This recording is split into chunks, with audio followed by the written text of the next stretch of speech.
Okay, we'll begin the class rather than wasting time. All are able to hear me, no? Yes, ma'am. Yeah, I Yes, ma'am. always tell you, you please respond whether it is right or wrong. Again and again, every class I do have to tell this to you. Okay, last class, what are the things that we have discussed? Just refresh the things, no?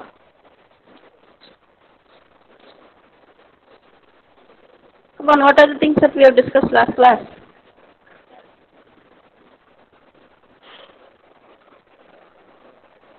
Poles, zeros. Poles, zeros, what are the different ways of Caret. representing a transfer function, okay? Caret. And a little about location of roots on the S-plane we have discussed. We will continue with that. Okay, this things that are shown in the screen, they are going to close this unit 1. Okay, so what are the topics that are left out? We have covered up the poles and zeros of a transfer function. The graphical evaluation is over. Now we have to study what is meant by bounded input, bounded output stability, what is a condition, how the location of poles on the S-plane will decide the system stability, plus how you will be able to do linearization of the physical systems. Some simple problems we are going to discuss. Okay, with this unit will be over. Now let us go to that. Okay.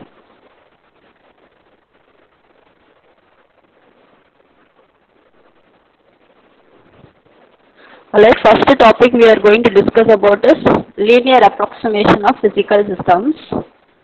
So you know what are systems, okay, and what are the different types of systems. So what are the different types of systems that we have discussed? And what are the different types of systems we have discussed? Linear, rotational, Linear translation. translational, Yes, mechanical, mechanical, linear, electric. then electrical systems, series These RLC, are it. then parallel RLC we have discussed. Okay, so these systems are not actually linear, okay. So we are assuming that the systems are linear to do the further analysis. To make the analysis part simple, we are assuming that the system is linear, okay. So suppose for example, I have told you if you are having an electronic amplifier that you have taken up in your electronic devices subject, you will be having so many components in an electronic amplifier. Could somebody tell what are the things that are present inside an electronic amplifier? Electronic amplifier you have studied, Switch. no? Switch. Voltage switch will be there. Basically, a transistor will be there. The transistor device is not a linear device, okay? The VI characteristics will not be linear. So such case, if you want to make the analysis part simple, what you are going to do is, you will assume that the switch is behaving linear. Then only you will go for analysis which will make it easy, okay? But in reality, no systems are linear, only minimal number of systems are linear. You know that whatever things that you come up in your daily life, a printed circuit board that is present behind a TV screen that will have so many devices and all, these devices may not be linear. So suppose if you want to do the analysis part for that, we are going to assume that the whole system is linear, then you will proceed. Okay. Now, when will you call the system to be linear? The screen shows two rules should be satisfied. No? So what are the two rules that are to be satisfied if the system is to be linear? Look at the screen and tell me. A linear system satisfies. Superposition and Yes. superposition. These are the two rules. What are the two rules that you are having? One is that superposition rule, Superposition. and Homogeneity. Or other homogeneity. one is homogeneity. So when will you call the system is obeying law of superposition or additivity? That condition is stated over here. No, when you are having a function of x plus y, two inputs, then if the output is the additive combination of those two, then this system will be obeying what? What Superposition. law? Superposition. That we have already seen for multiple input, multiple output systems. We have summed up the transfer functions individually to obtain the overall transfer function. So the system, if it is obeying the principle of additivity, then it will be called as what system? A linear system. And another principle is also stated here. What is the other principle that is stated? Homogeneity. Homogeneity. How will you define homogeneity? This is defining homogeneity. So how will you define homogeneity? Same type. If f function of f of ax is equivalent to a of function of x, okay, then it will be said to obeying the principle of what? Homogeneity. Okay. So if these two laws are obeyed by any particular system, then the system will be termed as what system? What is the name of the system? Linear system. But in reality, is it possible to obtain systems that are linear always? No, ma'am. Out of 100%, 90% of the systems are not linear because they might have some non-linear elements in it. So, they have given two examples, two equations. Now here, these two equations, they say that the system is not linear. One equation is being given to you in your CT1. Yes or no? Y of t is equal to m of x of t plus b. The four options that were given was check it whether it is linear, non-linear. Two more options were given. Most of you wrote wrong answer that it is linear. So here it is clearly given that these two systems are not linear. Yes or no? Because they don't obey the two principles. What are the two principles again? Superposition and homogeneity. Superposition and homogeneity principle. Okay. And suppose if you want to linearize any particular non-linear system. Okay. So many systems are there. Most of the systems will be non-linear. If you want to linearize such a system. Okay.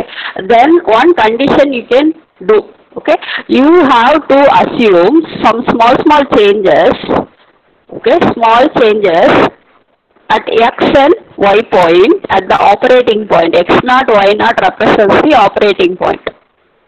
Okay, at this operating point, you are going to assume some small changes, small incremental changes. These changes will be called as small signal changes. When you are inducing this small changes, then the equation can be written like this. Okay, how you can write the equation? Y side is considered as a response, that is output. X side is considered as a input, that is your excitation. So what you are going to do to linearize such a system is, at some particular operating point x naught, y naught, you are going to induce some small changes, okay, in both the input and output. Del x represents a small rate of change. Okay, suppose if this is the case, then you can rewrite the equation a little bit like this. Okay, y is representing what? Y is representing what? You are assuming two variables. X is representing your input or excitation, y is representing your output. You are going to provide some small changes to it at the operating point x naught, y naught. Okay, then you can rewrite the equation like this. Okay, del y of t represents that small incremental change. This is also representing the small incremental change that you are giving for this particular equation. Okay, there is a y of t here, no, to which you are adding that small change. To x of t you are adding the small change. Okay, then finally the system will be linear if you are having this condition. What is that condition stating? Del y of t is equivalent to what? M into del of x of t. This that is satisfied, then you will be able to linearize a non-linear system. This concept is very important because in many papers, no, in literature review and all, most of the systems will be non-linear, so they will give a statement where they say that they have linearized such systems by assuming small signal perturbation like that. Okay, so this is how they are doing it. So what you will be trying to do to linearize a system? Simple words. If I want to linearize a non-linearized system, I need to do what?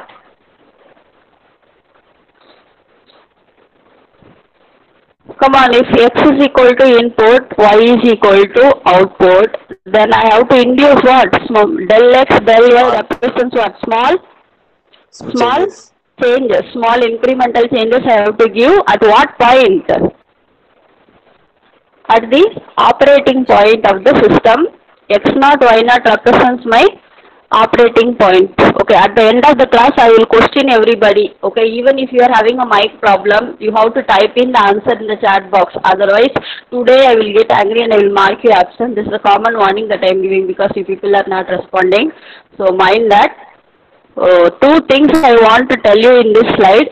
First thing is, if you say the system is linear, then what are the two laws that it should be satisfying? Better answer when I am asking question in the class itself, then I won't bother you by picking you out. Homogeneity. Superposition and homogeneity. Superposition means what is the equation that should be satisfied?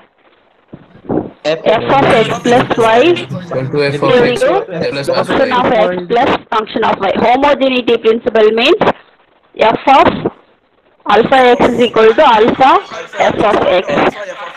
Okay, so, but most of the systems in practical cases are not linear. So you have to linearize that system. Okay, so how will you be linearizing that system? Suppose if this equation if you are taking, that is a non-linear system, so you want to linearize it. So what you will be trying to do? Small Here, changes. this del y of t, del x of t are small changes that you are going to induce both to the input and output variable at what point? At the operating point x naught, comma y naught. This is simple. Okay. Okay, now we will go to the next thing.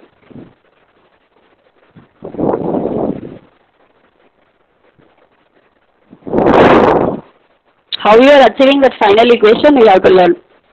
So given figure shows what system? This is what system actually?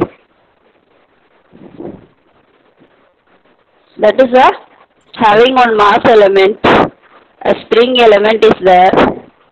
So this is representing what? Linear mechanical system. Okay, so y of t is the displacement that has been given here. At the center point they have given, no force they have given here. So here we are going to assume that x of t is the excitation, again input. Okay, x of t is the excitation or input, y of t is the response or the output they say. Okay, response are simple words, output they say. So if you want to write an expression, okay, then you can use the Taylor series expansion. Okay, Taylor series expansion is given here. Okay, I will zoom a little bit. Alright, you want to linearize a particular system where what is the input that is given?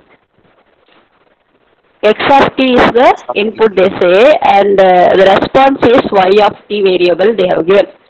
So if you want to linearize a particular system, then you have to express first the Taylor series expansion.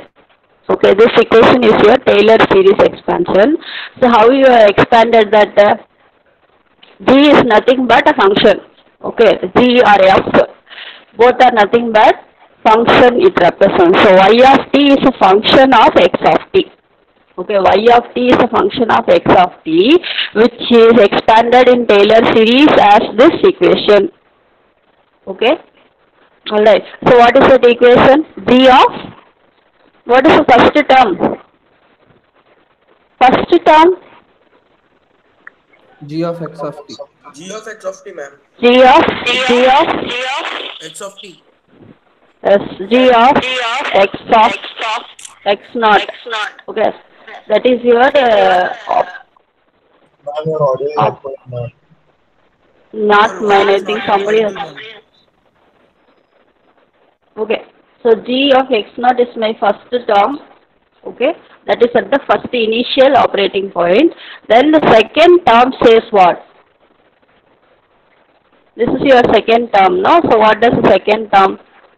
How is it expressed? Second term? Differential. This is nothing but how many times derivation?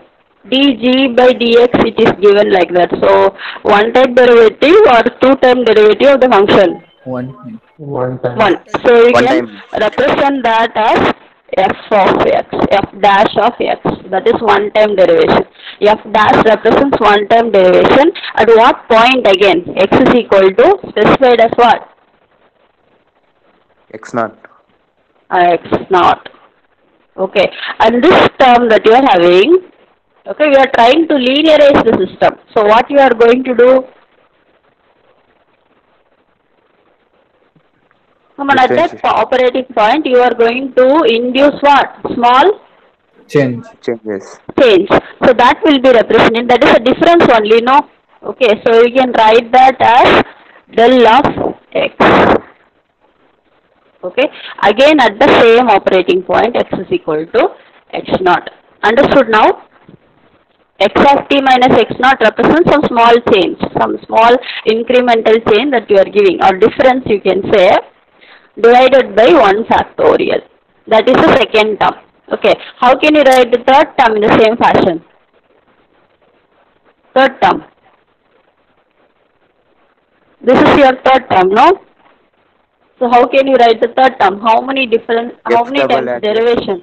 Yes, the f double dash of x. Again, same operating point. Then here you will be having same difference, but it is del squared x now divided by 2 factorial. Understood? This equation will continue. Okay, what will be the next term that you will be getting? L cube x by 3 factorial. Yes, you will be getting triple term differentiation. Del cube x by 3 factorial you will get. Understood now how to expand it in Taylor series expansion? This is how you will be linearizing the system. Okay, now let us move on to the next page. Have you understood? Yes or no? Yes, ma'am. Yes, ma'am.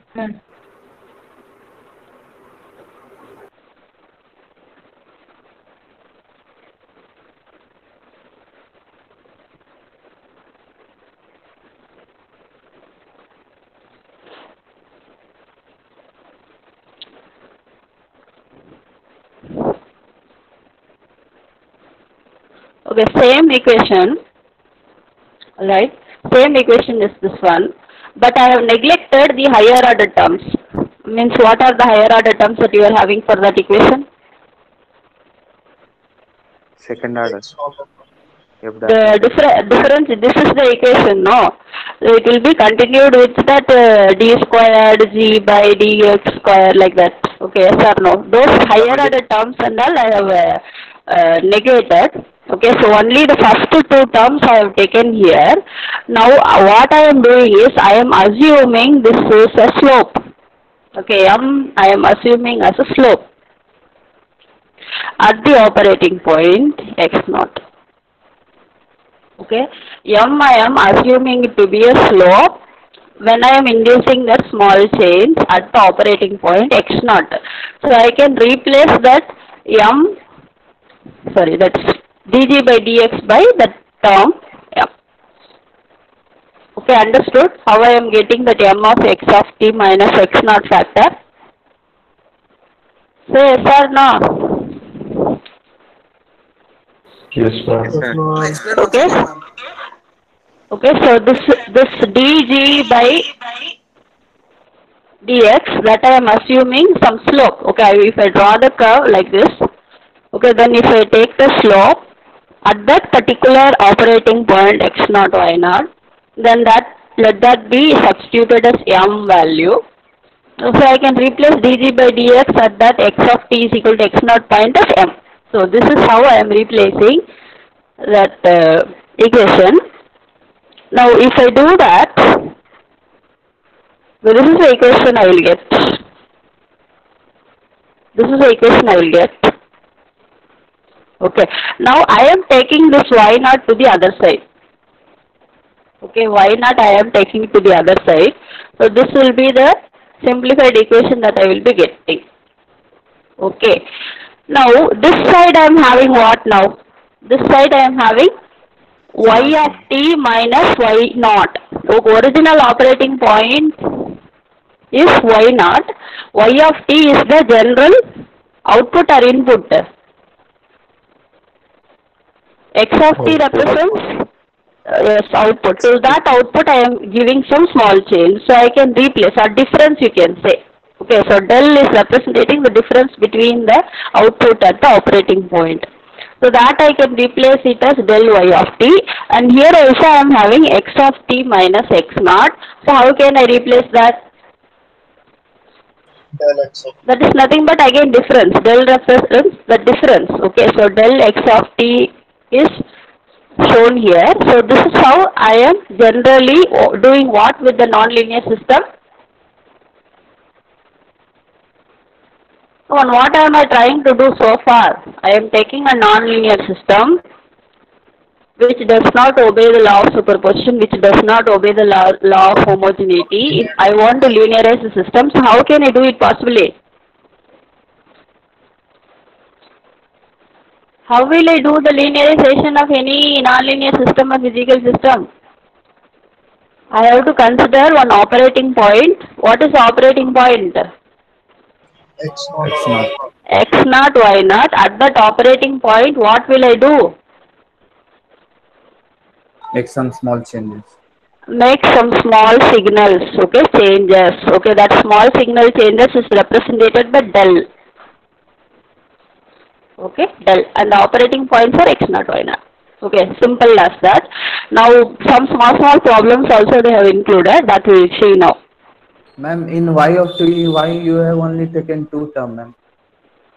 Then, higher order terms and all, if you are including, means then the analysis part will become complicated.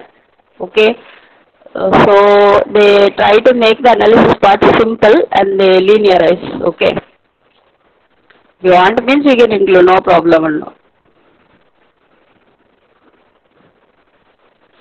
Okay, we'll solve some problem based upon that.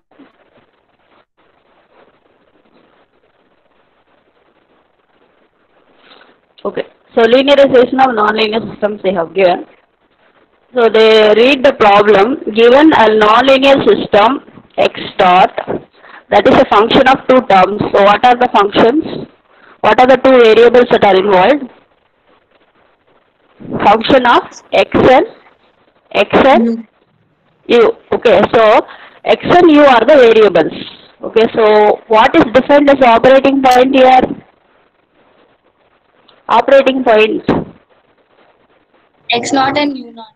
X naught and u naught. So the definition for operating point also they have given here. Operating point is a point through which the system trajectory passes. Trajectory, you know, that is like a curve. Okay, so the curve should pass through that operating point. That is the optimal point at which the system will operate in a good way. Okay, that is the general meaning of operating point. I think operating point you must have studied in electronic devices also, I think so. So you will not have any doubts regarding that. So this is given problem. You have to linearize the system. That is the problem statement. Okay. Now let us see how to do that.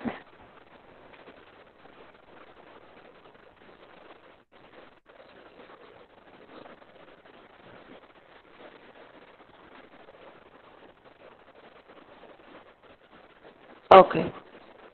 Okay. Same definition that I have told you. Okay. They have given a scalar system x dot is equal to f of x. The operating point is x naught. Okay, how to define x is equal to x naught plus del x. So if you take the first derivative of this x, it will be dx by dt. Then the del x represents what factor? This is the same equation that I have already discussed. Yes or no? That is what series expansion. Original function was x. Okay, that operating point is x naught. So if you want to linearize the system, what you are trying to do?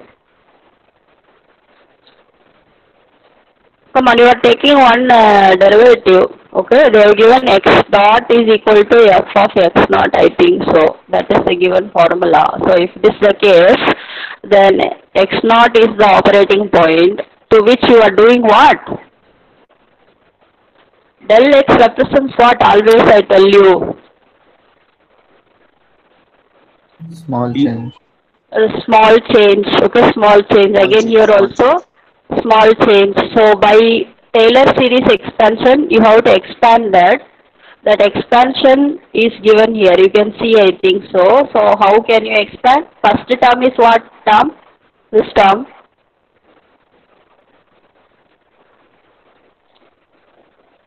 G of x naught, there we have seen, no? Here that g of x naught is nothing but f of x naught. What will be the next term? F dash of. Next term is what term? First differential. First differentiation at the operating point x naught. Del x represents the small incremental change. What about this one? Second differentiation. The third term. Second differentiation.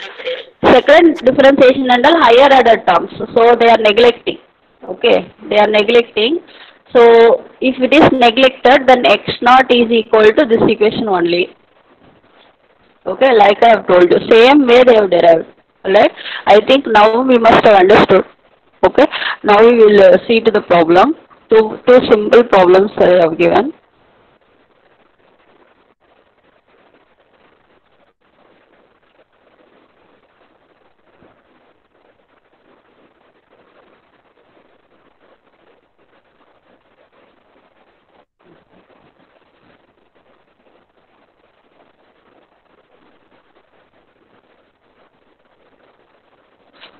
Okay, they have asked you to linearize one equation. Okay, what is the equation they have asked you to linearize? X is equal to x square minus 1. Yes, x is equal to, this is not one difference, x is equal to s square minus 1. Okay.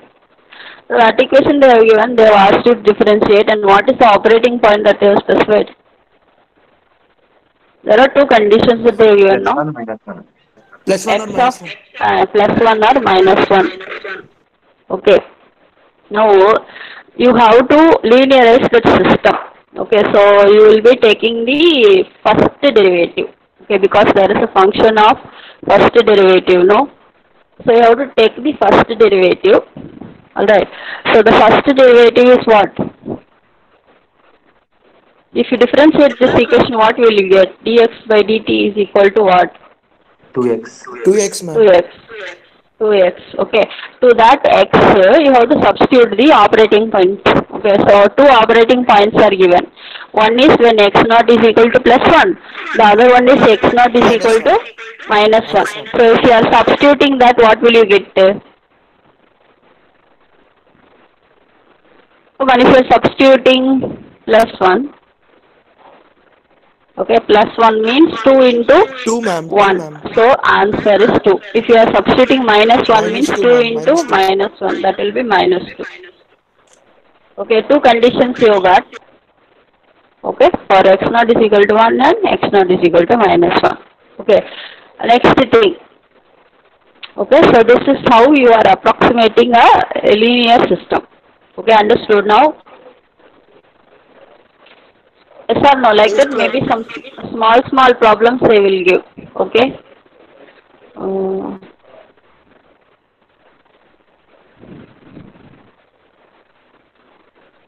That is by this equation they are linearizing. I will show that equation. This equation is there, no? Okay. So what does it say? X naught is equal to x naught is equal to a into x naught is equal to what? A into x, ma'am. A into x. So what is that a here from that equation? A. F dash of x. Oh. A is f dash of x naught. Okay, f dash of x naught. Okay, a is equal to f dash of x naught. X naught is the two cases, when x naught is equal to plus 1 and when x naught is equal to minus 1. So this is how you have to do what with the system? What you are trying to do with the system?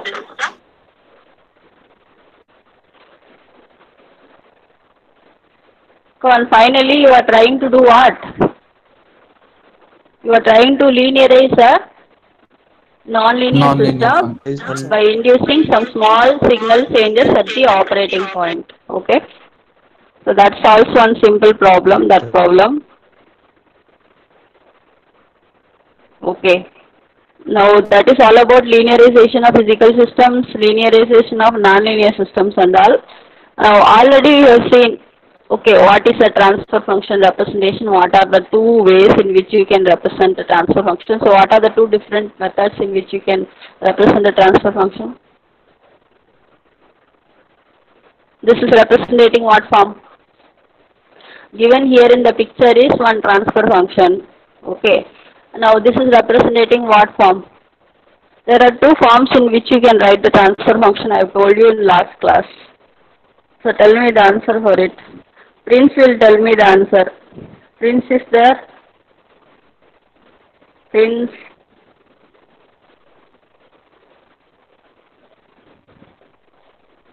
Deepesh is present. Once many.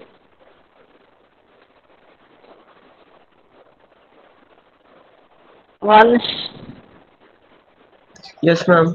Tell me what is this way of representing a transfer function? There are two ways in which you can represent a transfer function. One based upon the pole zero and the other one is time constant. I have told you last class. So what is this way of representation that is shown in the picture? Pole zero. One should answer or Akshat should answer? Pole zero. So one has not listened to whatever I have told in last class, and today also you are not listening, I think so. Okay, so this represents your pole zero format. Okay, so what is the denominator polynomial called as? Come on, I want answers from your side. I have always told you this concept is very important. This concept will continue. Poles. The denominator polynomial is called as what? Poles. No, I am not asking roots. What is the name for the denominator polynomial is what I asked. Characteristic equation. Characteristic equation.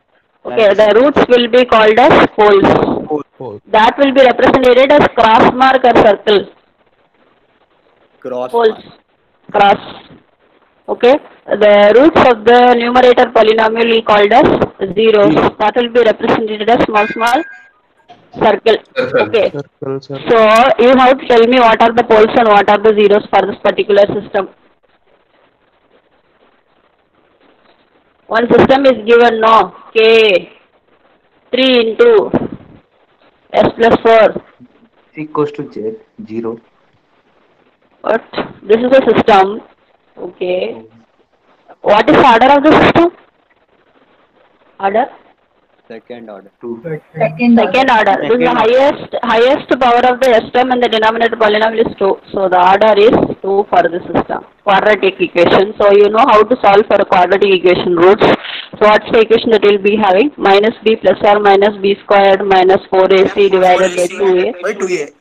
Yes, that equation if you are using and if you are solving for roots, you will be getting these roots that are shown in the previous equation. So what are the zeros and what are the poles that you are having for the system? Quick. I will start the second unit also today.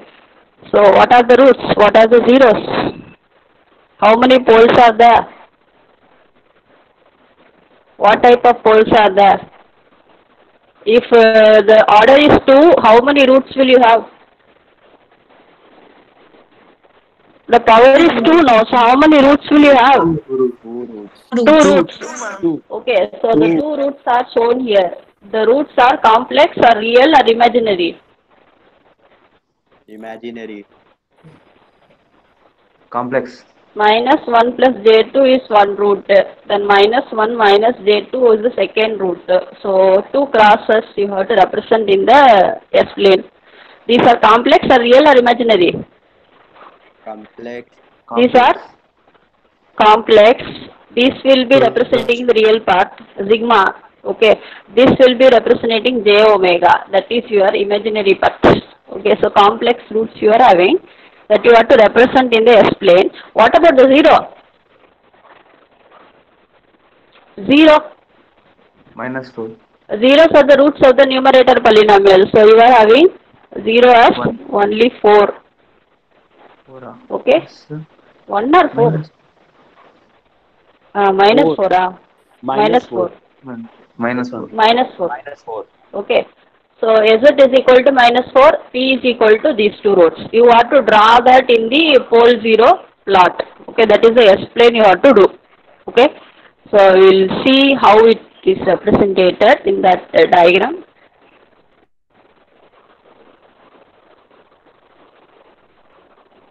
Okay. So there is a picture there. Okay, I have told you what is a S plane. It will be having two parts.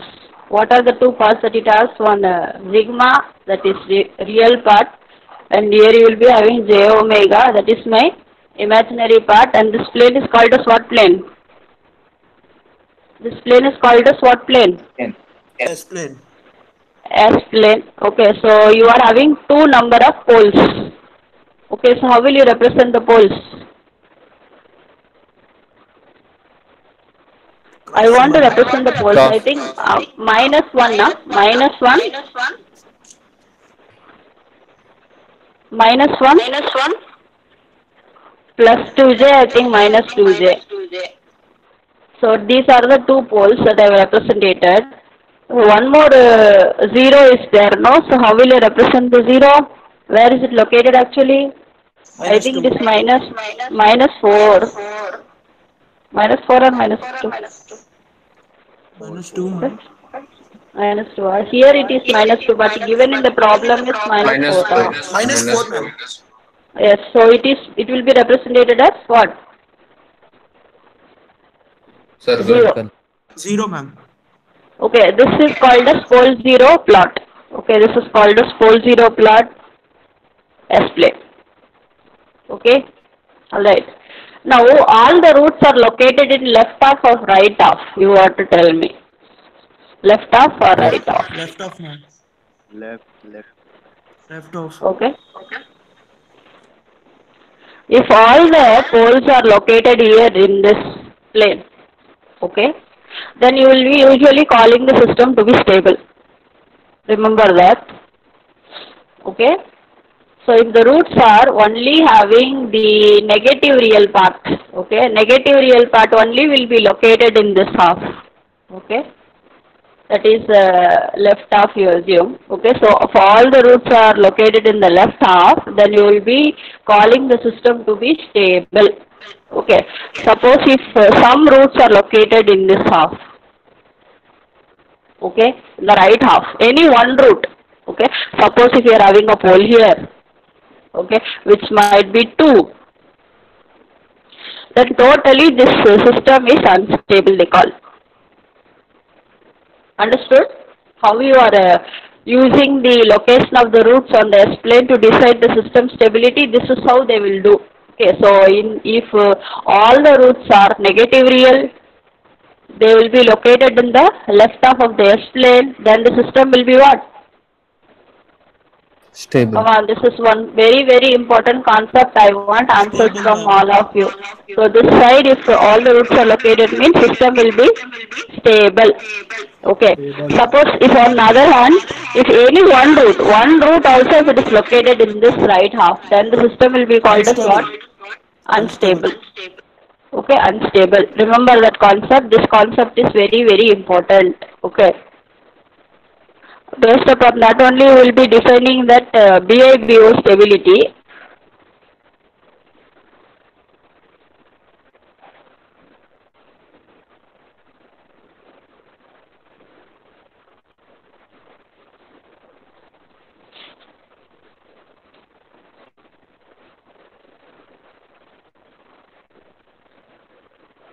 Okay, you can see for yourselves now. This region, that region is called as what region? Stable. Stable. This region? Unstable. Unstable. Okay. So what is the root's nature that you have to have if the system is to be stable? Negative real or positive real? Negative real. Negative real. Negative real. Okay. Remember that. Next thing is you have to define what is BIBO stability. Bounded input. Okay. Bounded input, bounded output stability.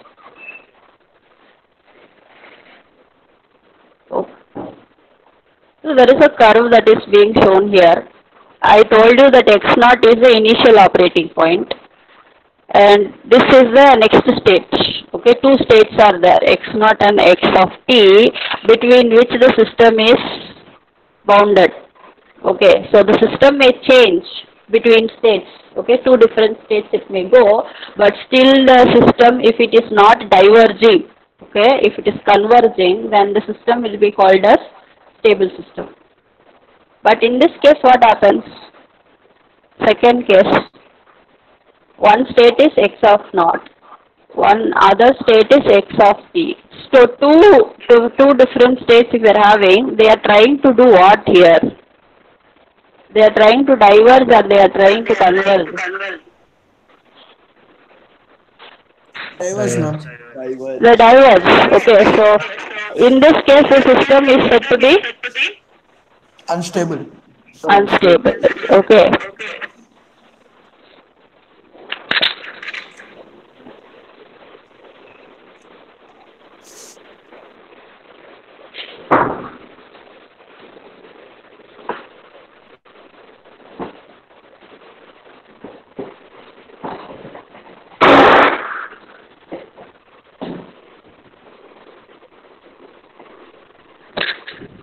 Okay, sorry for that. Okay. So now you consider BIBO stability. Okay, BIBO stability. So you have expanded the term as what? BIBO means what? How will you expand that term? Bounded? Input bounded output. Input bounded. Bounded. What is the meaning of bounded? Actually, bounded means finite or infinite? Finite. Finite. See, bounded input, bounded output. Bounded input, bounded output. So input is say finite. Okay. Output is also finite, countable. Then the system will be called as what type of system? What type of stable system? BIBO, that is bounded input, bounded output stable system. Input is bounded, finite or countable. Then the output should also be finite or countable. Or in that case, the system will be called as BIBO stable. For that, one condition is to be satisfied. Okay, one condition is satisfied, that is not given in the PPT, so you make a note. Okay, suppose you know there are different inputs. No, what are the different inputs that you are having? One is step signal. What are the other signals? Ramp signal, then parabolic signal, Impulse. and one more signal is also there, no, impulse.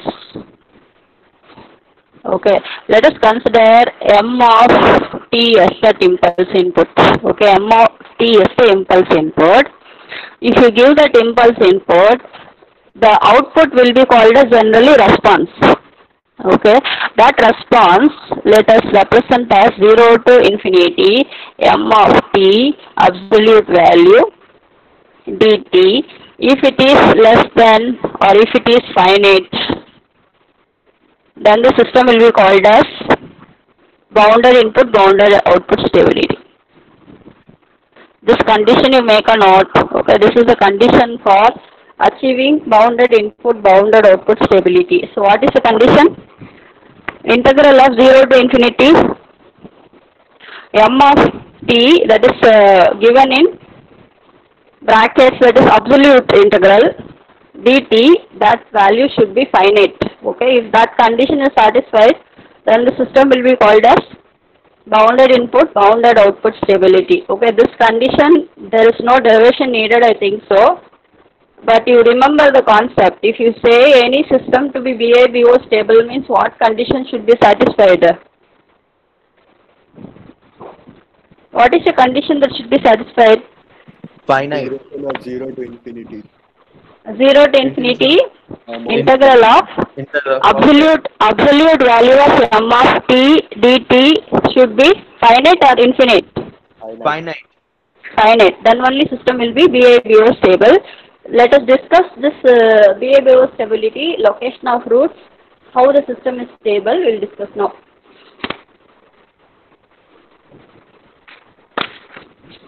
Okay. So M of t represents what response? Impulse or ramp or parabolic or step? Impulse. Impulse. Impulse. Okay. Impulse.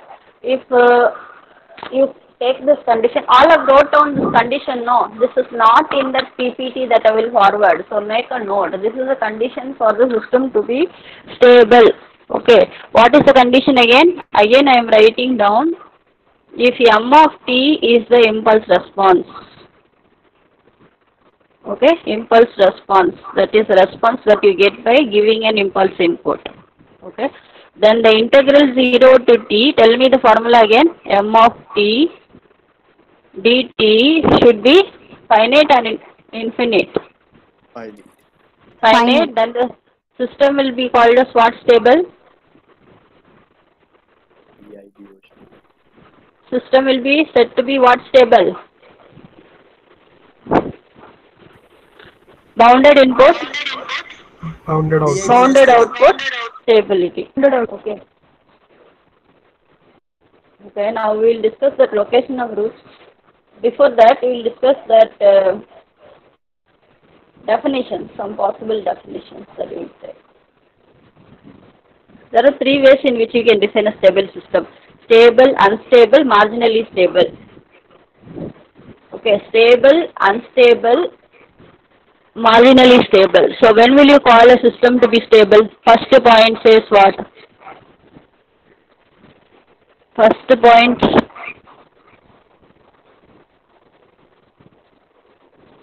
Come on, I have shown a screen now. What is the first point saying? What is the Poles characteristic? having negative. Poles, all the poles are negative real. Negative real parts. Negative real means what type of stable system is that? What type of stable? Huh? Stable. If all the roots are negative real, where will they locate at? Second and third quadrant. Left half or right half of the plane? Left, ma'am. Left. Huh? Left half of the? Yes, left. So what is the second condition? Suppose if you are having given one pole with positive real. Okay. It is unstable. Or if one or more poles larger than one on the imaginary axis. Okay. Then the system will be what? Unstable, because it will be located in what half? Last two half. Right half. First Okay, right quadrant. half. Right half, left half, you have to tell here afterwards. No quadrant manner. Okay. Okay. Now one more case is also there. Third case. What do they say about that? No poles are on the right half. Okay. All the poles are on the negative or negative real part. They are located in the left half. But some poles are located on the imaginary axis. Okay, like complex. Okay. Then in that case, the system is on the boundary. Okay, so such systems will be called as what? What is the name for such systems? There are three cases now: stable, Marginally unstable, marginally stable. Okay, so what do you mean by systems which are marginally stable? What are marginally stable? You have to assume that no roots are positive real, no roots are located in the right half, all the roots are in the left half only. But additionally, some roots are located in the boundary between left half and Right off. right half. That is on the imaginary axis. So in that case, the system will be called as what system? Marginally stable. Marginally stable. Okay. So these are the three cases of stability. Again, I will ask somebody one question. Deepesh, present or not, man? Mohan Kumar, present or?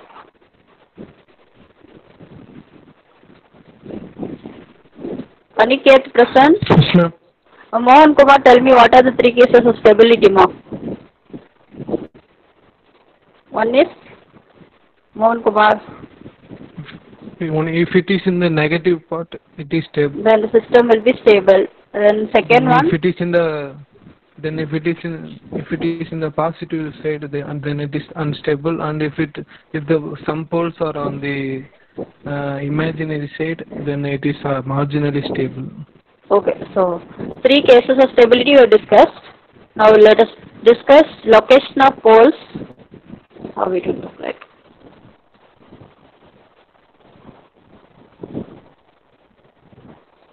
Okay, I am showing 2 graphs. Okay, I told you want to discuss the system, whether it is BA, BO stable, you have to discuss. Okay, now first case.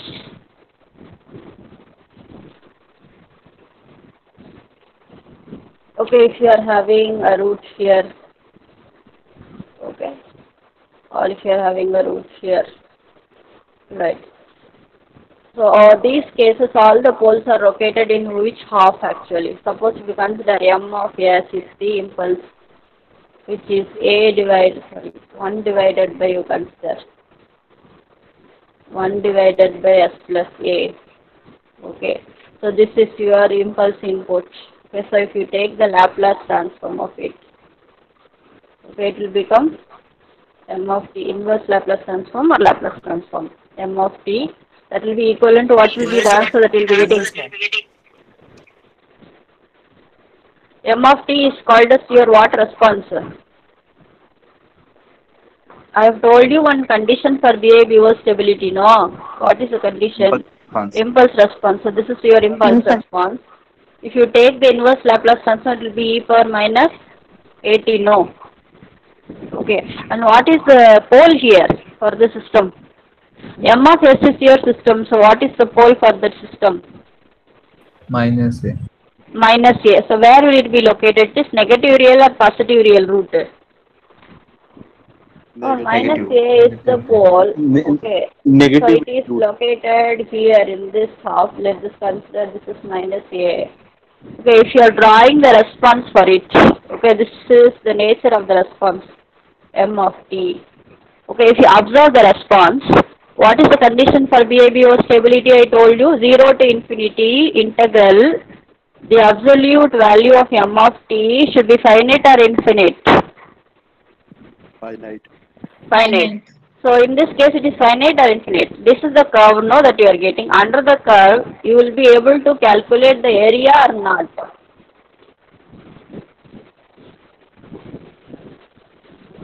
Come on, response is output. Output is bounded or not bounded? Calculatable or not countable? That is my question. Finite or infinite? Finite. Finite, ma'am. Finite. Okay. You can calculate the area under the curve. Okay. This is countable. Finite. So the condition 0 to infinity M of T absolute value dt is satisfied or not? You can calculate that area under the absolute curve, integral curve. So in that case system will be stable or not stable? Stable. Stable. Okay. This case you consider. Second case. What can you say about the case and what is the nature of the root that you are having? In this case, M of S, that is the system is 1 divided by minus S minus A. Okay, so what will be M of T here in this case? Again, you have to take inverse Laplace transform. If you take that, it will be e power AT. The root is what here? What is the pole? A. So where will it be located? This is A. Okay. This is located in left half or right half? Right. Right half. So if you draw the curve for that M of T, it is diverging or converging? It's going on, increasing exponentially. So will you be able to calculate the area under the curve? Is it possible? The shaded portion, will you be able to count it? No, ma'am. No. Okay, so that condition for 0 to T, what is the condition again? M of T dt is infinite. Okay. So in this case, system is unstable or stable? Unstable. Unstable. Okay. So I think by this time you must have understood. Okay. So now what can infer from these two curves? This for first. Okay. You consider there are some complex roots. Okay, plus negative real part. Both are present. Alright. But all the location is referred to the left half only. Okay. So if this is the case, the nature of the impulse response is oscillatory, but it is becoming finite or infinite. It is finally becoming steady or not Finite. steady. Even though it is Finite. oscillatory, it is finite. So system is stable or unstable? Stable. Stable. ma'am. Stable. Okay. This case the system is stable. Even though it is oscillatory, finally it is coming to a settlement. In the area you will be able to easily calculate. So in that case system will be stable. Okay. But what about the last case? This case. Unstable, ma'am. This case, this oscillations are continuously growing. You won't be able to calculate the area under it. Okay, so system is what? Unstable. System is unstable. Okay. Similarly, some other cases also have to discuss. Yes.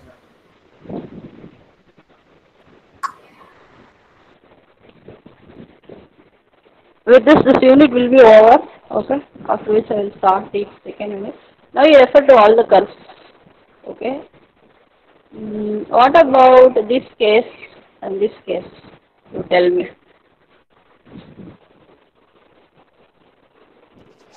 In that case, Stable, ma'am. stable or marginally stable? Will you be able to calculate the area under the curve? Is it possible? No, ma'am. No, ma'am. No, ma'am. No, ma'am. See, like this, if you are having a response, you will be finding it difficult to calculate this area under the curve, no? But still the roots are not located on the right half. The location of the roots here is pole at what? Origin point. Okay, origin point. It is not located in the left half. But still you are not able to calculate the area under the curve. Okay. But in this case you can call the system to be what?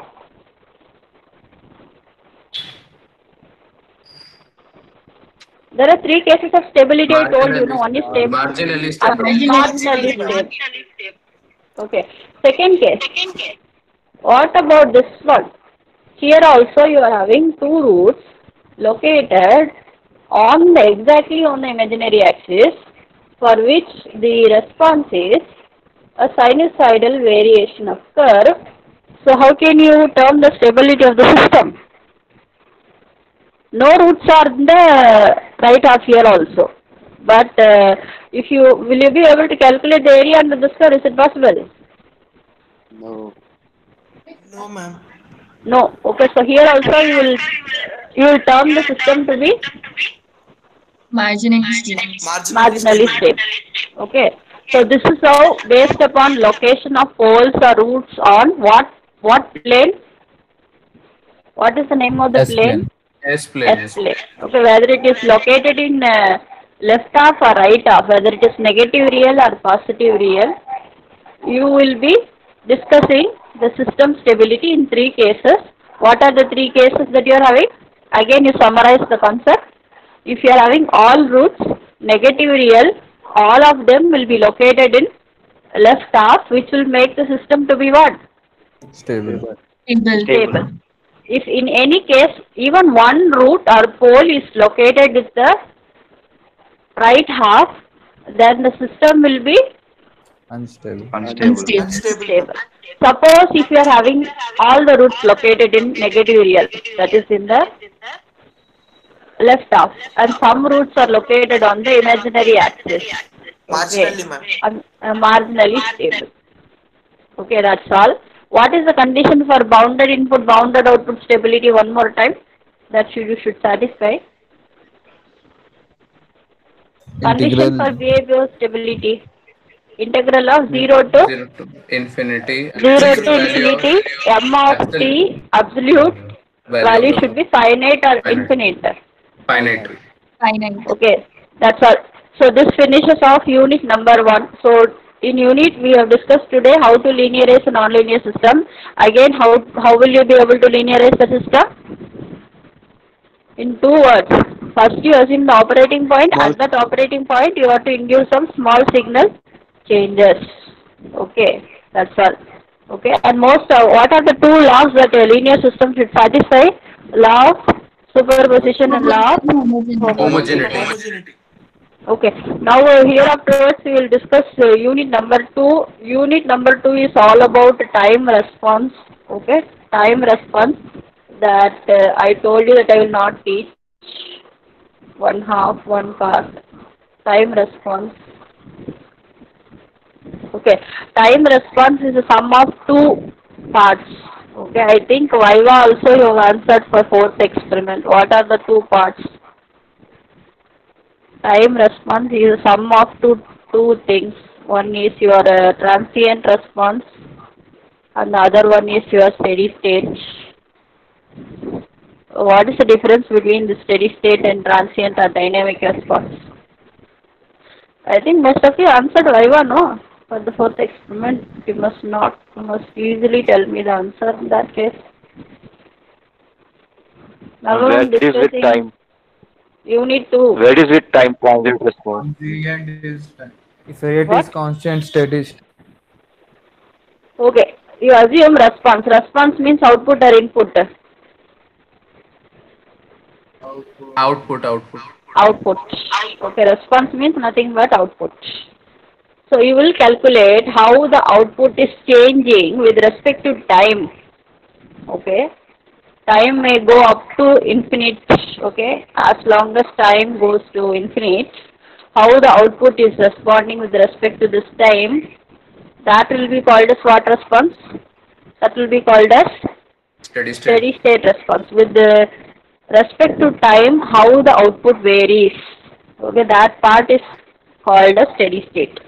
But transient means what will happen to the output if input changes? It is not with respect to time. It is also with respect to time, but the major factor is yes, if the input is changed. If the input is changing, how well the output is responding to the changes in the input, that will be called as what response? Transient. Transient response. So these two summed up together will be called as what response? Time response. Okay. Again I am telling you, unit number 2, you have to sum steady state response. Steady state response means how output is responding with respect to time. Okay, plus transient, how the output is responding with respect to what changes? The input changes. These two, if you sum up, that will be called as what response? That will be called as your what response? Time response. Time response. Okay. Now I told you there are different standard test signals. These things I will not teach you, I told you. Again tell me what are the different test signals that you are having. Step, ramp, impulse. Step, okay, just refresh the thing. Step means it will be varying from jumping from one level to another level at time 0. So let this amplitude be A will be equivalent to 1 if it is unit step. Okay, this is equivalent to sudden change.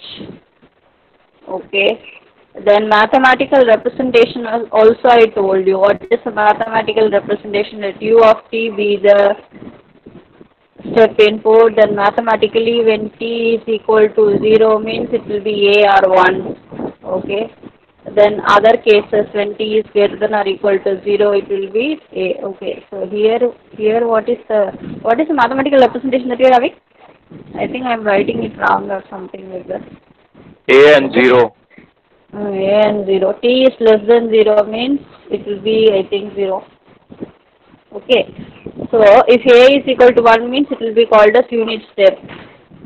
But if I am getting the Laplace transform of this signal, what will be the Laplace transform? U of t is equal to 1. Okay, that is unit step. I have to take the Laplace transform of it. So what is the Laplace transform? A by S. A 1 by S. Or 1 by S, anything. If U of t is equal to A, R of S, So that will be A by S. Unit step means R of S is equal to 1 by S. See, these things you have to remember, make a note. This will be coming in problem. What is the Laplace transform of unit step? What is the Laplace transform of unit step? R of S is equal to 1 by S. 1 by S. Again and again I will ask you, this is the step response Laplace transform. Make a note if you are having a paper or pen. Okay, this is step Laplace transform. This is important. That will come for solving problem. Okay. Unit step means 1 will be the amplitude. If I take the Laplace transform, R of S is equal to 1 by S. This is the Laplace transform of step input 1 by S. With that only we will be able to solve problem. Suppose if you take one more integral of this step, it will become what? If you integrate this, just integrate one more time, 1 by S. You know that 1 by S is one time integration, yes or no? Yes, ma'am. One time derivation means yes. One time. So if I integrate it one more time, it will become what? Log 1 by S square. S square. S square. So this is the Laplace transform of ramp.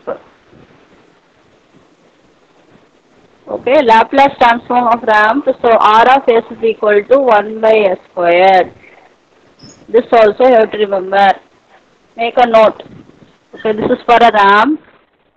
Laplace transform of Minus ramp 1 by S signal is square, ma'am. no 1 by minus 1 by S squared only. How that minus sign and all will come? What is the mathematical representation for a ramp? It is a linearly increasing curve. Okay, what is the mathematical representation? A into T, no. So if you take the Laplace transform of A into T, it will become n factorial divided by S into n plus 1 factorial. That is the Laplace transform equation. So you will be getting 1 by S squared only. Okay. Make a note. This equation is important. This is representing what? 1 by S means Laplace transform of unit step. 1 by S squared means Laplace transform of what? What signal? Ramp. Again, okay. Again, ramp is like this. Okay. Mathematical representation is AT.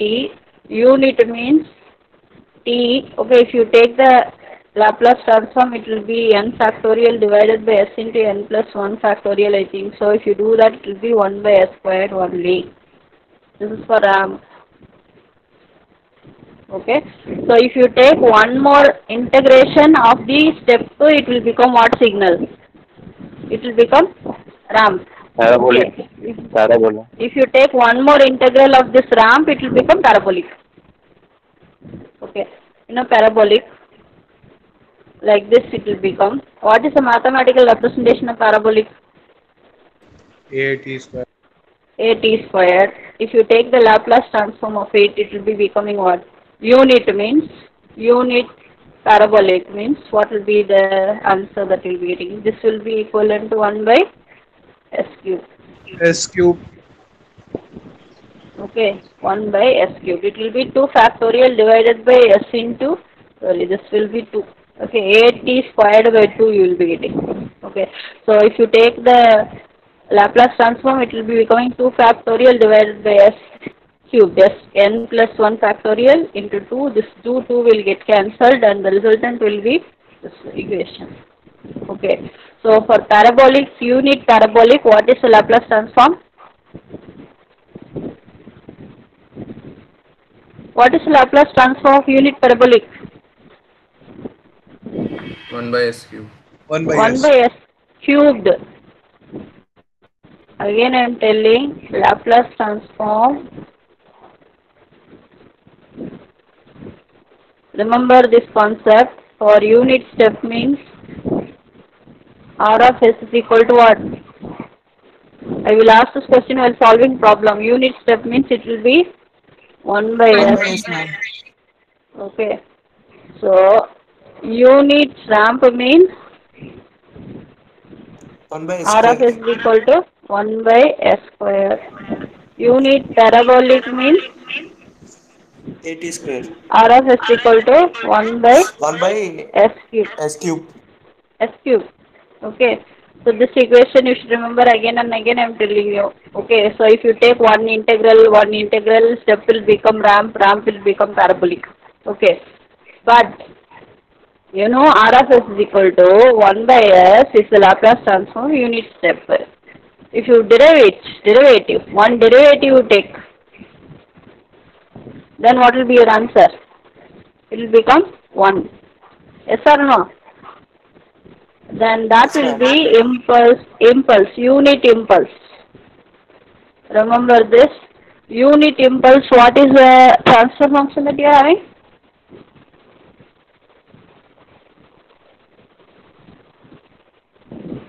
Come on, unit impulse, what is the transfer function? R of S is equal to 1. 1 by S. No, impulse input now. Impulse. Okay, this is for step. Okay, step.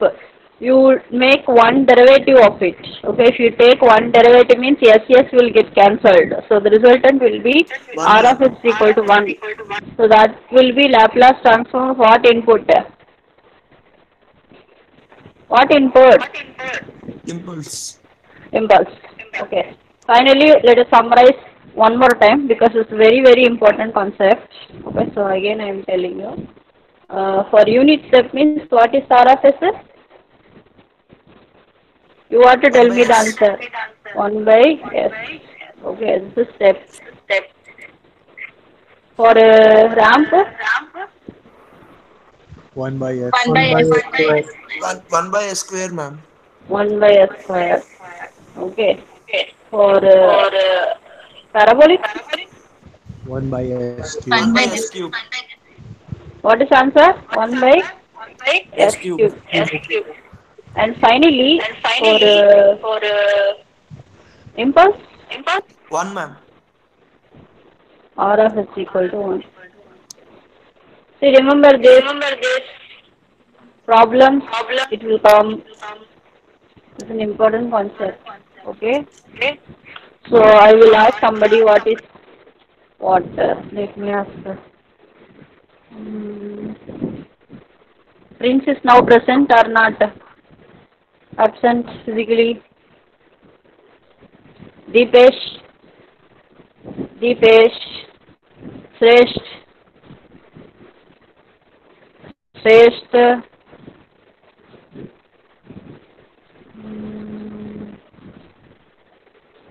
Mohit, present? Yes, ma'am. Will you tell the Laplace transform of step, unit step?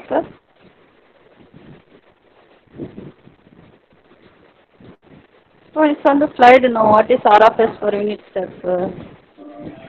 Unit step 1 by S. 1 by S, okay. Satvik is present. Satvik. All those people whom I am calling out and not responding today, I will mark you absent. You should not ask any concessions from me. Jayesh, tell me what is unit ramp Laplace transform. Yes, ma'am. Tell me what is unit ramp Laplace transform. Ma'am, 1 by S2. 1 by S squared, not S2. Okay, Yeah, 1 by S2. 1 by S squared. Okay. Then Bharati is present today. Mic problem sorted out. Bharati. Ma'am. Mic problem sorted out means tell me what is the Laplace transform parabolic input. Parabolic. For parabolic, R of S equal to 1 by S cube, ma'am. S cubed. Okay, very good. Then one more person. Satvik is present or not? Satvik, Deepesh, Shrestha, Prince. All 4 of you I am going to mark absent. Okay, don't ask me anything from. Okay, Tirumale Vasan present means tell me what is unit impulse. Or Deva or Tirumale Vasan. Deva or Thirumalai Vasan. Tell me what is unit impulse? Laplace transform of unit impulse. Last case. RF is equal to 1. 1. Okay, I am hoping all of you understood. Okay, next thing. Okay, now we'll derive unit step response. Yes, ma'am. Present, First ma'am. order, Quick. first order system. Ma'am, Okay, you know what is. Okay, sir. Okay. Okay. So first order system. So what is first order system? You have to derive unit step response of first order system, unit ramp response of first order system. These two I will derive. Other things you can derive on your own. One thing if I teach you, other things you can do on your own. So what is order, you tell me? Order. Highest Suppose power. if I am having 1 by ST, assume a negative feedback. What will be the closed loop transfer function? You have to tell me. Tell me, you know how to eliminate a negative feedback system, unity feedback. So what will be the answer? 1 by C ST of by S 1 by divided 1 by by ST. ST RF is upon equal 1 to plus 1 by ST divided by 1 plus 1 by ST. ST. If you simplify this, what will be the answer that you will be getting? ST 1 will be by getting ST plus cancelled. 1 1. upon ST 1 plus by 1 1 by plus ST plus ST. 1. Okay, this is of what order? 1. What order? First order. First order. Huh?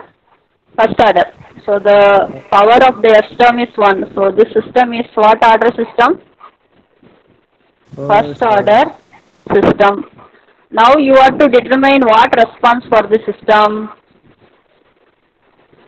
Come on, C of S divided by R of S is equal to 1 divided by 1 plus ST.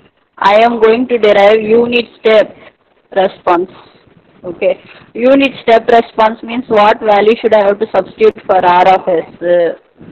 Question number 1. Satvik is present means tell me what is R of S that you have to substitute. 1 by S. Satvik.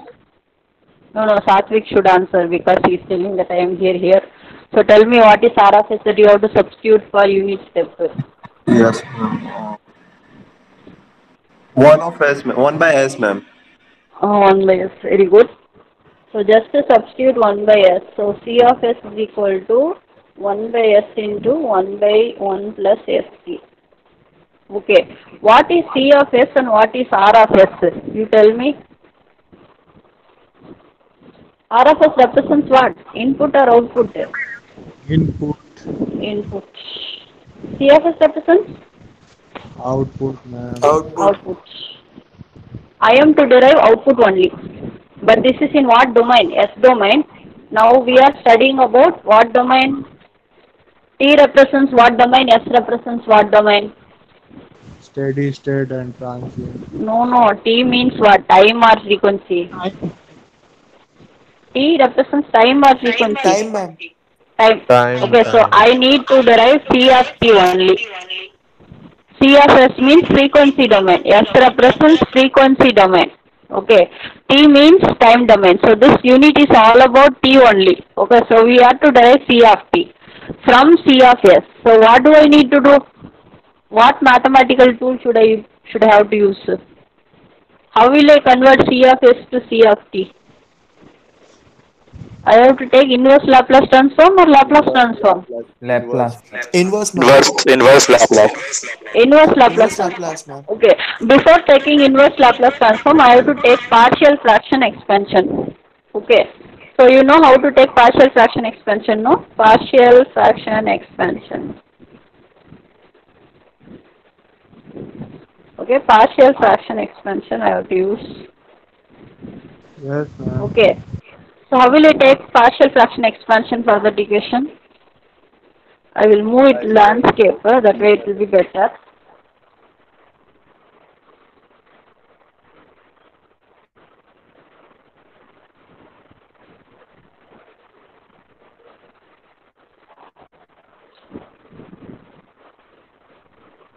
Okay. People, you tell me. The equation that I got was C of S is equal to 1 by S into 1 by 1 plus ST. So I have to take partial fraction expansion. So you have studied this in mathematics. A upon So A Yes. divided by S plus V F. divided by E 1 plus 1 plus ST. ST. Okay. Yes, ma'am. So you need to find out A and B constants. So how will I do that? 1 by 1 plus ST plus V into S. Okay. Is equal to 1. So you substitute S is equal to 0. Then what will you get? S is equal to 0 if you substitute means 1. this will become 0, this will become 0. One, ma'am. So A equation A B. will be equivalent to 1. equal to 1. Okay. Then one more condition you have to Equals to satisfy minus now. 1. What is the other condition that you have to satisfy? S is equals to minus 1 S S is and is equal equal to. to minus 1 by T, yeah? Minus 1 by T. yeah, Okay, Yes, ma'am. minus 1 by T if you substitute here, this will become T cancel 1 minus 1, this whole term will become 0.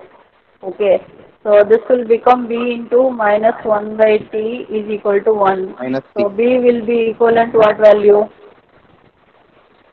Minus T. B. B will be equivalent to minus Yes, One T, by ma'am. yeah? T. Minus. Minus T Yes, or 1 ma'am. by T? One minus by T. Minus T. 1 by T, yeah? what? Minus T, ma'am. Minus T, ma'am. Minus T. Okay. So these values you have to substitute for A, B. Okay, shall I go to the next page, ma? Yes, ma'am. Yes, sir. Okay. So C of S is equal to A is 1 by S, and minus T, 1 plus S T. In the second term, I will take 1 T out from the denominator. If I take 1 T, it will become 1 by T plus S. Okay. So this T will get cancelled. Okay, finally I am getting 1 by S minus 1 divided by S plus 1 by T. This is my C of S.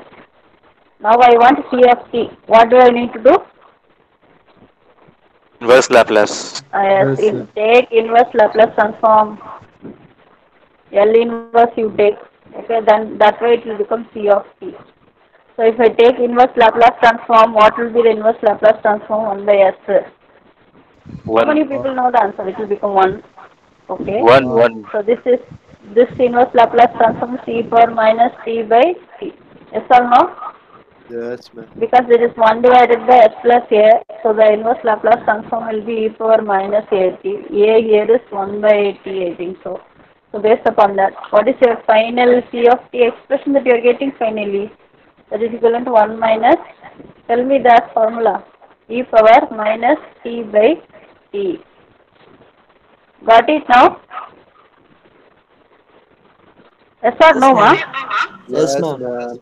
Okay, so this yes, is ma'am. called as what? C of t represents what now? We are deriving what? Time response analysis. Oh no, for particularly what order system, what you are deriving by giving what input? We have taken what order First, system? Step response for first order system. Yes, first first order order, ma'am. system you have considered. For that what input we have applied? 1 by s, that is unit step. For that you are deriving C of t, that is unit step response for a first order system. Okay, first order system. That t is representing what? Time constant. Okay, t Yes, is sir. your time constant. Now if you do a graphical representation, okay, R of t represents your input. Okay, so what input are you giving? What 1 by input S. are you giving? Step input. Okay, 1 by S. constant line step input. Now the output is what nature? Increasing. Exponentially or not in an exponential manner?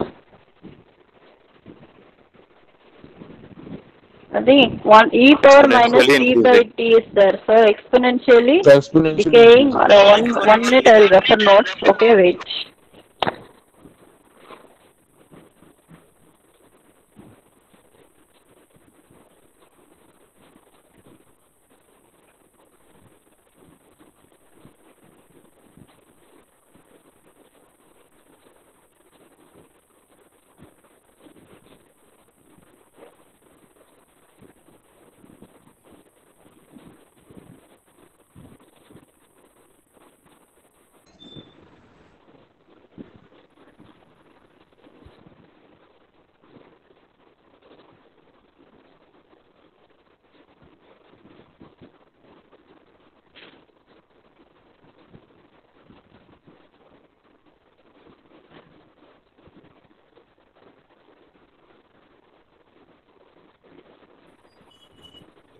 Excuse me.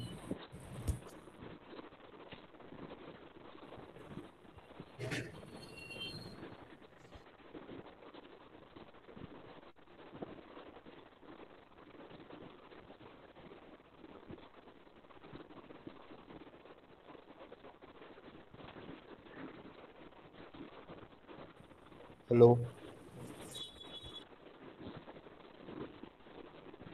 बोलो audio audio ma'am की आवाज मेरे को नहीं सुनाई दे रही, किसी को नहीं सुनाई दे अबे रहा? मैम हेलो बोलिए। Hello. Okay, Jai so Mani. this is my what? This is my C of t, which is given by what formula? 1 minus e power minus t by t. Okay, if it take the slope here somewhere, that will be t. Okay, what is the significance of this time constant? Already I told in class what is the significance of this time constant. No, what is the significance of this time constant? Time constant means what?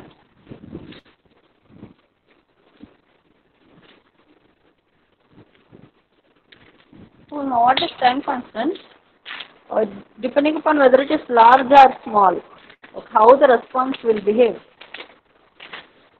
If it is a larger time constant, means how it will behave. Hello. Come on. T very large, time constant is very large, means if you say a system is like this, if it is very large, means it will take a long time to settle. Okay, this is settling period, so it will take a long time to settle. Okay, this is for t greater, the time constant greater. But on the other hand, if it is very less, okay, second case that I am drawing in black, it will be able to settle early. This is for this time constant less. So what is the significance of the time constant? Now you tell me. T is larger means the response will be fast or slow? Slow. Slow. Yes, sluggish. The response will be sluggish. But the other case, when T is less means it will be very fast. Okay, understood now? yes sir. Okay. Now this is for unit step input. Same first order system you assume. C of s divided by R of s is equal to 1 divided by 1 plus st. I want to derive unit ramp response. Unit ramp response means what should I have to substitute for R of s? 1 by s square. 1 by 1 1 by s square. Okay. Again I need to cross multiply. Then what is the next step that I have to do? Partial. Again, I have to take partial fraction expansion. So C of s will be equivalent to a divided by s plus b divided by s squared plus c divided by 1 plus st. Again, I will be finding out ABC constants. I will be substituting it. I will be taking Laplace inverse. I will be getting C of t. Okay. So that equation will be unit ramp response. But if I want unit impulse response, then I will be doing what? Unit impulse response means what will I do? 1 of s is equals to 1. Same first order system, 1 by 1 plus st. If it is unit impulse means R of s I have to substitute as what value? 1. 1. Okay. So next C of s is equivalent to 1 by 1 plus st only.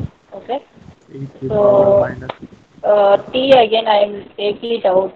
So 1 by t plus s I will be getting. So if I want to take C of t, what will be the answer that I will be getting? I think e power minus t by t. Okay. So this is what response that I am having for a first order system. This is for a unit impulse response. Okay. Now you understood what is the meaning and how I am obtaining. I am considering a first order system and I can change the input manner. Okay. So again finally before finishing class, just tell me what value will you substitute for R of s if it is unit step, unit ramp, unit impulse? Unit step 1 by If I s. unit step 1 by s, ramp 1 by s square, and impulse Parabolic means 1 by squared. Impulse means R of s should be substituted as 1. Okay. One. Then you will be taking what? Laplace, sorry, partial fraction expansion you have to do. Then after taking partial fraction expansion, finding out constants A, B, C, then substitution, then you have to take inverse Laplace transform. Finally, CFT represents what? CFT is the response that you got in time domain. Time domain. C of S means in what domain? Frequency. Frequency. C of T is what you are going to deal with this in unit. So far we have discussed first order system. You know what is second order system. What is second order system? Second order system means what will be the power of S term? Square, ma'am. Square. Okay, for that system you will apply same unit step. You will be obtaining second order responses. That will do it in our next class. Okay. With this we will close class. I am hoping all of you understood so far. This is all in second unit. Okay, tomorrow's lab class also we will be doing how to derive second order system response only. Okay. All of you understood or not, ma? Yes, ma'am. Yes, ma'am. Yes, Oh, I ma'am. want answers from all of you. I am hoping all understood. Yes, ma'am. Yes, ma'am. Again, Yes, I am ma'am. calling out Prince Deepesh. Prince Yes. Deepesh will be marked absent. And one more fellow I have called out. First three, these three will be marked absent today, and nobody should question me why I have marked you absent. Okay. Others all can discuss now. It's 10:40. When is your PSA exam? 1 to 2, ma'am. 1 to 2. Okay, go. Thank you, ma'am. All can discuss. Thank you, ma'am. Okay.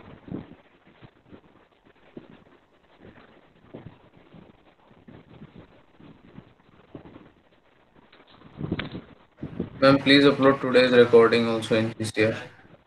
See, all are able to access the recordings whatever I am putting in Google Classroom. Yes, ma'am. Yes, ma'am. I will put it in YouTube also, but it's lengthy and I am talking to you. All those dialogues will be coming out. That's why Yes, I'm not. ma'am. Do you want me to put it in YouTube also? YouTube is better, ma'am. When you're uploading in GCR, sometimes it's buffering. We are unable to open. Same thing will happen in YouTube also, no?